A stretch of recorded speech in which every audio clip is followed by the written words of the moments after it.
Hey, we want you to know more about what we do as a news station. So every day we'll hear from one of our team members to see how their day in the news industry went. So this morning we're joined by multimedia journalist Leticia Vaselli. Hi, thanks for having me, Mia. Is this your first time being on Report of the Day in the morning? In the morning, yes.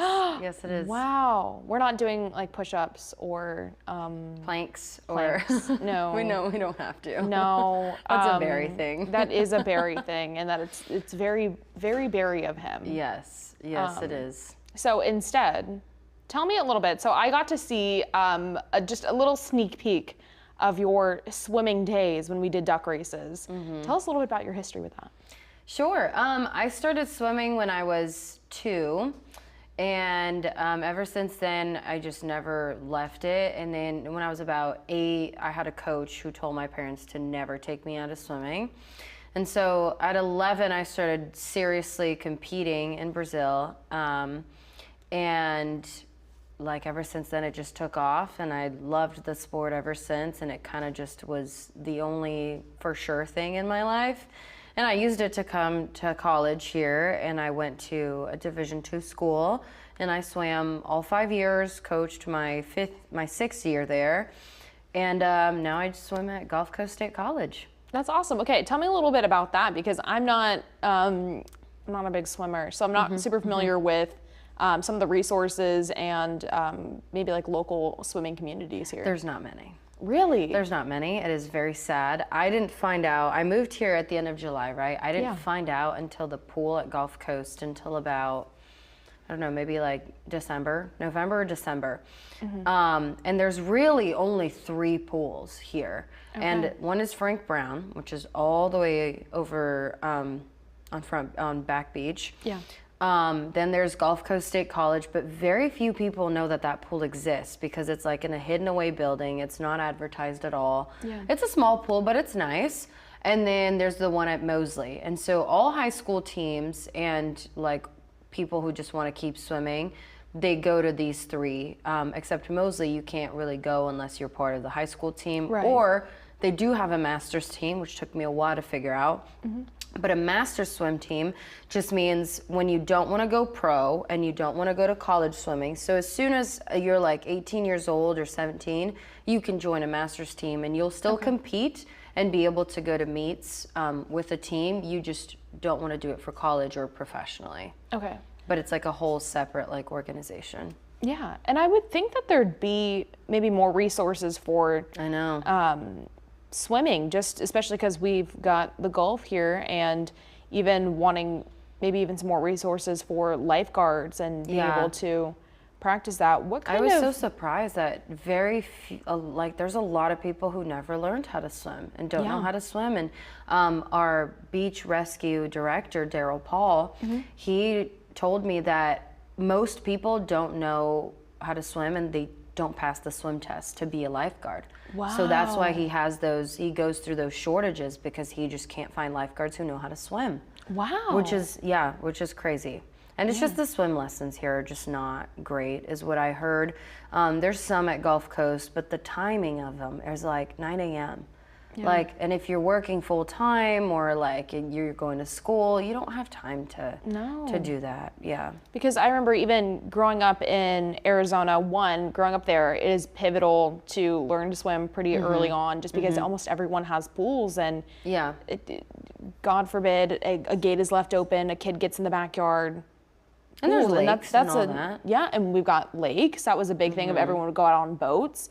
So it was a really big thing to know how to swim, and there were so many resources out there that I am surprised to hear that there's not as many here. So if you kind of had your hand in it, what would you want to see? What would you like to see?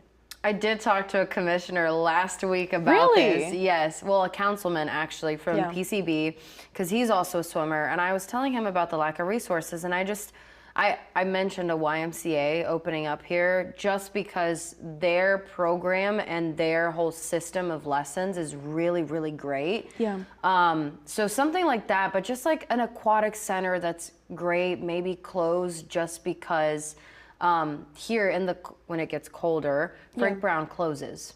Okay. And so it doesn't open in the mornings or during the day when it's like 30 degrees or something. But I just want like an aquatic center with like people who are giving swim lessons to kids, to adults, and it's more than just water aerobics, water Zumba, like open swim, you know, just something a little bit better with professionals, like trained people who know what they're doing, because I have heard some negative feedback about some of the professors at like Frank Brown that they just don't really know how to teach well. And so just something else to where you can have good professionals doing this, you know? Yeah, yeah. And again, kind of going back to it of needing those resources here and lifeguards, and just the fact that it doesn't really exist here is so crazy. Yeah, yeah, it is. It is. But if anyone's wondering, I do swim lessons. So if anyone wants swim lessons, I'm available. I wanted to start something genuinely. Like, I know we have a master's team, but like everything is so spread out. Like Frank Brown's all the way here, Gulf Coast is in the middle, Mosley's all the way over here. Like, we just need something a little bit more centralized, I think, and then that's advertised. Like, no one knows that there's a master's team here. It's called Cat 5. Like, no one knows about this, and no one knows that this is the first time hearing about it. Yeah, no one knows there's Gulf Coast, and so I just feel like more word needs to be spread, but that's just about swimming in general. As sad as it sounds, no one really cares about swimming. No one hears about swimming. Swimming doesn't make the, like, headlines of sports news and stuff, you know? So it's just, but it is highly important, especially if you live on the Gulf. And so that's why also it's important because of the rip currents here, right? Oh, and my goodness. Just and there's that floating, unfortunately, isn't enough when you're stuck at a rip current. So you have to learn at least to paddle your way. Even if it's doggy paddle, you got to paddle your way to escape the rip current. So I don't know, maybe summer workshops with beach rescue would be good too. That'd be really cool, because I've talked about this quite openly before, that there was a time that I was caught in a rip current on a paddleboard, and it was early on in my living in Florida full time, and I didn't know what to do. Yeah, I didn't, and we kept on getting swept out further and further, and we couldn't. Did you get rescued? I'm trying to remember eventually what we had to do. I think we naturally kind of ended up working out of the swimming parallel, getting out of that, and then what do they say? Kind of like move. You have to like move to the side, and it'll kind of drag you back. Yeah. Yeah. So eventually got to that point, but we were out there. The biggest thing for us is, one, we were immediately exhausted. Neither one of us are particularly strong swimmers, where obviously like I can go out and swim. I love a pool. I love going to the beach.